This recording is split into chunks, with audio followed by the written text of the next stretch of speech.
düşünmek belə mənə qorxuncdur ki, bəlkə sən başqa bir qapını açardın, başqa bir küçədən keçərdin, məni görməzdin, məni tapmazdın.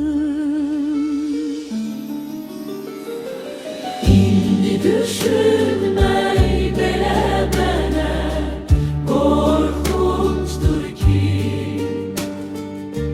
bəlkə sən başqa bir qapını açardın, başqa bir küçədən keçərdin, məni görməzdin,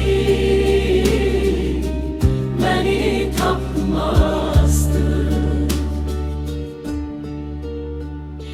Səni tanımazdım, sənə yad olardım, qulaq asmazdım, heç vaxt görməzdim, danışmazdım, keçərdi illər, gülməzdi gözlər, boz olardı bu eller, sübh doğmazdı.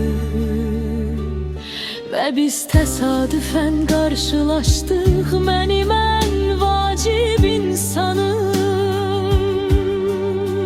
O təsadüfü mübarək sayıram və ona ömür boyu minnətdaram. İndi düşünmək belə mənə qorxuncdur ki,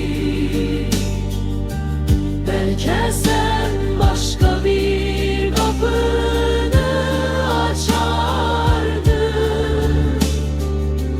başqa bir küçədən keçərdin, məni görməzdin, məni tapmazdın. Hardasan bilməzdim, xatırlamazdım, yenə də sənə yaxın qalardım. Xəyalını düşünüb xoşbəxt olardım, gülərdim halıma, ümid edərdim ki,